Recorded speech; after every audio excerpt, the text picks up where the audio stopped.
NPS पर झुकने लगी सरकार। नमस्कार, मैं अनुज कुमार हाजिर हूं आपके सामने आज का मुद्दा लेकर। कर्मचारियों का सरकार पर बनाया दबाव अब रंग दिखाने लगा है। ओपीएस की बहाली का ही दबाव है कि केंद्र सरकार को बजट में एनपीएस के दायरे में आने वाले कर्मचारियों को टैक्स में छूट बढ़ानी पड़ी है। वहीं आज हिमाचल के एनपीएस कर्मचारी बड़ा मोर्चा खोलने वाले हैं। उधर कई और कर्मी भी अब मुखर हो उठे हैं।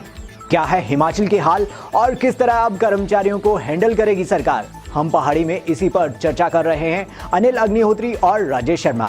केंद्र ने साधे कर्मचारी, अब हिमाचल की बारी। जी जी जी, हिमाचल की बारी कैसे, अभी चर्चा कर लेते हैं राजेश जी। केंद्रीय बजट पे हमने कल भी चर्चा की थी कि एनपीएस कर्मचारियों के लिए जो तथाकथित राहत का कदम उठाया था ना राजेश जी, उसको एपीएस जो ओपीएस की जो मांग उठा रहे थे कर्मचारी, उससे थोड़े आहत हो गए थे। बिल्कुल, हमने भी कल इसी एंगल पे चर्चा की थी कि कर्मचारी आहत है कि देखिए अब तो ओपीएस के रास्ते बंद हो गए हैं।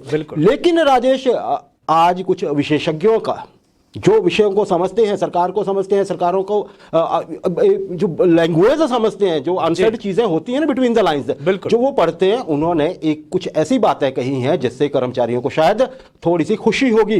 राजेश, क्या वजह है हिमाचल के कर्मचारियों को खुश होना चाहिए?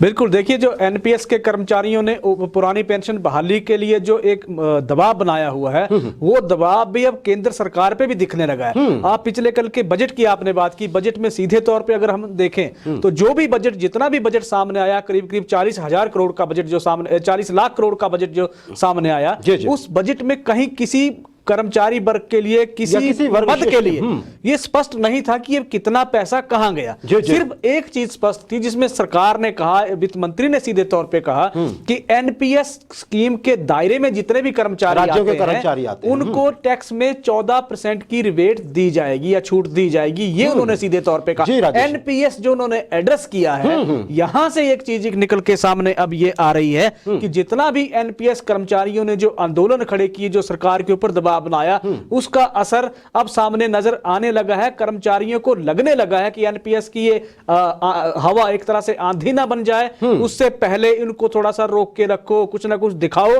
वही दिखाने की कोशिश की। क्या बात है राजेश, बिल्कुल। देखिए, कहते हैं ना कि जैसे बजट है, जैसे कल देख रहे थे सारे कि उसमें है क्या, तो जो शुरुआती रिएक्शन थे उसमें प्रतिक्रियाएं हो रही थी, लेकिन अब जब वो झाग बैठी है ना जी, बिल्कुल, तो चीजें सामने दिखने लगी हैं कि इसमें असल में है क्या। और ये आपने बहुत बड़ी बात कही है कि किसी भी वर्ग का जिक्र नहीं था कल के केंद्रीय बजट में। 90 मिनट का था, बड़ा छोटा बजट रहा, हमारी वर्तमान वित्त मंत्री का सबसे छोटा बजट भाषण रहा, हम ऐसे कहेंगे।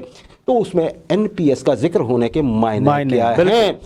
सीधी बात, सही कही राजेश आपने। विशेषज्ञों का भी यही कहना है कि ये ओपीएस पाने के लिए जो आंदोलन कर्मचारियों का छिड़ा हुआ हिमाचल सहित देश भर में, उसकी आंच पहुंची है। बिल्कुल, ऐसा नहीं है कि वो नहीं पहुंची, आंच पहुंचने लगी है, तब ये थोड़ा सा। अच्छा राजेश, इसमें एक बात अगर कहें, ये विशेषज्ञ भी मानते हैं कि जाहिर सी बात है कि 1.5 दशक से जड़ें जमा चुकी है एनपीएस जो सिस्टम है हमारा। जी बिल्कुल, 1.5 दशक हो गया, 2003 के बाद, बल्कि उससे ज्यादा ही हो गया, 2 दशक होने को है, बिल्कुल 2 डेकेड्स होने को है राजेश।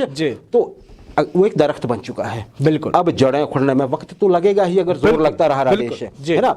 तो क्या कर्मचारी इसे क्या इशारा समझे, इस चीज का क्या इशारा समझे? बिल्कुल, 2003 से ये नया जो नेशनल पेंशन स्कीम है, ये सिस्टम देश भर के कर्मचारियों के लिए लागू हुआ है। बिल्कुल, इशारा अगर हम केंद्र का देखते हैं, इशारा केंद्र का सीधे तौर पे अगर देखते हैं अग्निहोत्री जी, तो फिलहाल तो बाहरी तौर पे अगर हम देखते हैं तो ये है कि एनपीएस को मजबूत करने का एक हमें इशारा केंद्र का लग रहा है कि एनपीएस को मजबूत करिए।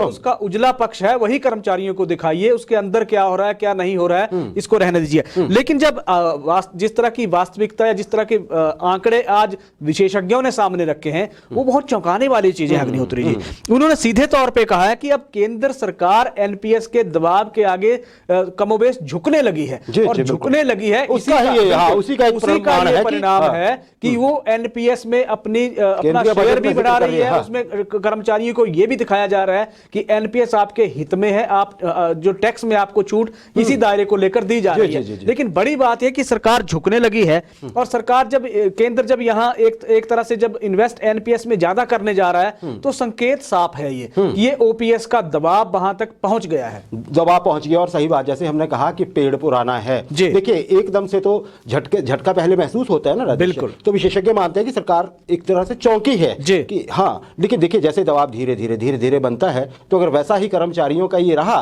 तो विशेषज्ञ ऐसा मानते हैं, विशेषज्ञों का मानना राजेश बिल्कुल, ऐसा, बिल्कुल। कि हो सकता है कि सरकार इस पे गंभीरतापूर्वक सोचे अगले बिल्कुल, 2 सालों में बिल्कुल। कि इसको जी, कैसे हटाया जा सकता बिल्कुल। है, अगर हटाना है तो। जी, अब केंद्र ने इसमें 10 से 14%, 4% तक टैक्स में छूट दे दी। जी, जी, जी। अब हिमाचल की भी बात कर लेते हैं। हिमाचल सरकार ने एनपीएस में अपना कंट्रीब्यूशन भी 4% बढ़ा दिया है। जी, जी, जी। 10% पहले हुआ करता था, वर्तमान सरकार ने 4% बढ़ाकर मुख्यमंत्री कर्मचारियों को बार-बार इससे उसका जिक्र राहत करते देने की रहे। बात, जी, जी, जी, जी। राहत देने की बात कही। जी, जी। तो मसला वही है कि कर्मचारियों के दबाव लगातार बना हुआ है, हाँ। और आने वाले दिनों में ओपीएस के रूप में बहाल होके रहेगा। जी राजेश, होके रहेगा ऐसे विशेषज्ञों को लगता है। जी। हाँ, लेकिन इसमें वक्त तो थोड़ा लगेगा। बिल्कुल। एकदम से तो कुछ भी नहीं होता है जी। राजेश। अच्छा, ये बात तो हो गई केंद्र की राजेश, केंद्र के बजट में और उसमें छिपे संदेश की, जी। जो कि पढ़ रहे हैं विशेषज्ञ। विशेषज्ञ, अच्छा राजेश, हिमाचल सरकार की ओर से क्या आशा कर सकते हैं कर्मचारी? आपको क्या लगता है ओपीएस पर जो अधिसूचना जारी हुई है, जी। क्या वो रंग लाएगी और कमेटी का गठन किया जाएगा? छोटा सा उत्तर चाहूंगा मैं, बाकी तो डिटेल मुझे पता है आपके पास और भी है। जी, देखिए बिल्कुल पुरानी पेंशन बहाली के लिए अगर हम देख लीजिए, हिमाचल प्रदेश सरकार ने एक अधिसूचना जारी कर दी थी तपोवन के शीत सत्र में। जी, जी। सीधे तौर पे कहा गया था कि कमेटी का गठन किया जाएगा। अब उस कमेटी के गठन को लेकर सरकार तो फंसी हुई है, एक तरह से फंसी इसलिए भी है क्योंकि चुनावी मोड है, चुनावी साल शुरू हो गया है।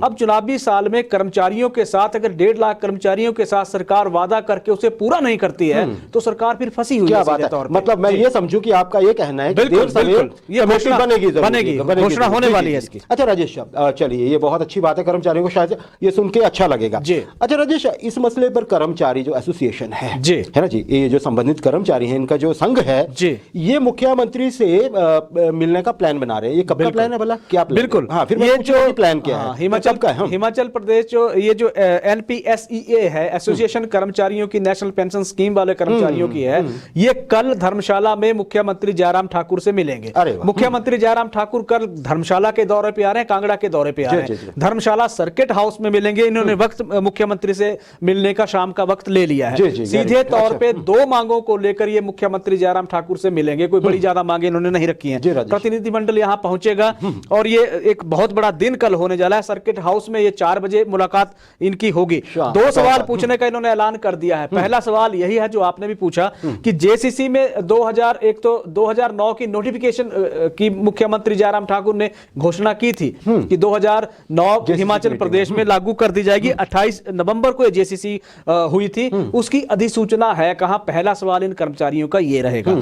दूसरा सवाल जो ये पूछेंगे कि 11 दिसंबर को विधानसभा के शीत सत्र के दौरान तपोवन में आपने बाकायदा ओपीएस की बहाली के लिए कमेटी की अधिसूचना जारी कर दी जी, कि जी। वो अधिसूचना है कहां? क्या बात ये 2 सवाल पूछे जाएंगे। जी, जी। और इसके अलावा अगर आज की बात कर लें तो हिमाचल प्रदेश के जितने भी एनपीएस के कर्मचारी हैं, उन्होंने एक मुहिम छेड़ रखी है, एक आंदोलन छेड़ रखा है। आंदोलन है, विधायकों से मिल रहे हैं, उनसे लगातार जी, जी। जो उन्होंने ऐलान कर रखा है जी, कि 8 बिल्कुल, विधायकों से बिल्कुल, मिलेंगे, शिमला में- लगातार वो दबाव बनाया हो। लेकिन आज अगर हम देखते हैं तो एक और रणनीति पे वो काम कर रहे हैं। ये तमाम जो एनपीएस के कर्मचारी हैं, इनके जो परिजन हैं, आगे जाके अब आगे आने वाले 10 फरवरी के बाद प्रदेश भर में एक मुहिम छेड़ने वाले हैं। उस मुहिम के तहत घर घर जाकर लोगों से वो मिलेंगे और उनको ये जो नेशनल पेंशन स्कीम है, इसके दुष्प्रभाव जनता को बताए जाएंगे। जी, जी, तो जी, अब जी, परिजन भी इनके आगे आने वाले दौर में कूदने वाले हैं पुरानी पेंशन की बहाली की इस जंग में। जी जी, मतलब ये है कि आम जनता अब जनप्रतिनिधियों से पूछ सकती जी। है, विधायकों से और सांसदों से, कि अगर ये इनको इस पेंशन में इतनी अच्छाई है तो आप क्यों नहीं इसी पेंशन जी, में चले जाएंगे? बिल्कुल, बिल्कुल। शायद थोड़ा सा जवाब तैयार। और दूसरी बात राजेश जो आपने कही, जहां तक मैं समझा हूं जी। कि ये कर्मचारी एसोसिएशन है कल मुख्यमंत्री से मिलने वाली है शाम को 4 बजे धर्मशाला सर्किट हाउस में। बिल्कुल। आपने बताया कि ये सिर्फ 2 सवाल पूछेंगे जी। और इन्होंने ये 2 सवाल पहले ही पब्लिक कर दिए हैं। बिल्कुल। मतलब छुपा के कुछ नहीं छुपा रखा। के कुछ नहीं कहने रखा, की जी। बात ये है कि सीधे सीधे बता दिया गया सरकार को कि इस पे जवाब दीजिए। बिल्कुल। क्योंकि देखिए ऐसा नहीं फिर अब हो सकता है कि जी देख के बताएंगे, सोच के बताएंगे। जी। क्योंकि ये जो सवाल है कर्मचारी एसोसिएशन के, एनपीएस कर्मचारियों के, जी। ये सरकार तक भी पहुंच गए हैं।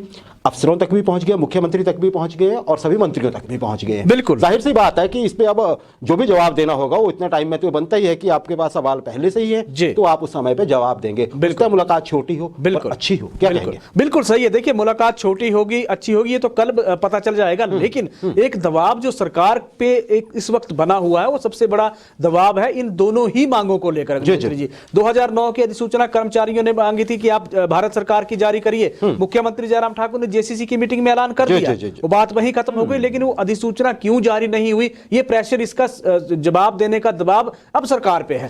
दूसरा, तपोवन में जब इतना बड़ा प्रदर्शन, जब 35,000 कर्मचारियों ने प्रदर्शन जब ओपीएस की बहाली के लिए किया, तो वहां त्वरित रूप से सरकार ने एक्शन लेके अधिसूचना जारी कर दी कि हम कमेटी बनाएंगे। कमेटी में एनपीएस के कर्मचारी भी होंगे जो सरकार के सामने मतलब तथ्य एक तरह से रखेंगे। सरकार का पक्ष जानने के लिए कुछ अफसर भी होंगे जो एनपीएस के दायरे में आते हैं। तो सरकार, दोनों ही वादे सरकार के हैं। अब सरकार को उन्हें पूरा करने के लिए सरकार, दबाव तो सरकार के ऊपर ज्यादातर जाहिर है, ज्यादा दबाव है, बहुत ज्यादा दबाव है। मैं राजेश ये समझ रहा हूं कि जो दो सवाल है बहुत ट्रिकी सवाल है, क्योंकि पहले सवाल में ही दूसरे सवाल की संभावना बिल्कुल दूसरे जवाब की बिल्कुल सही है। 2009 की अधिसूचना अगर जारी हो जाती है तो एक जो है वो आपका दूसरे जो सवाल है उसकी संभावनाएं क्षीण हो जाएंगी। तो क्या ये अगर दूसरी मान ली तो फिर पहले की जरूरत ही नहीं है, पहले की जरूरत नहीं है। तो सवाल ये भी है कि कहीं सरकार ने मन तो नहीं बनाया है कि हम पहली 2009 की अधिसूचना रहने देते हैं जब हम ओपीएस की ओर बढ़ने की सोच रहे हैं। एक मतलब संभावना है, बिल्कुल हो सकता है कल ऐसा ही हो जाए, बिल्कुल, और नहीं होगा तो फिर हम आपके सामने होंगे ही, हम पहाड़ी के जरिए।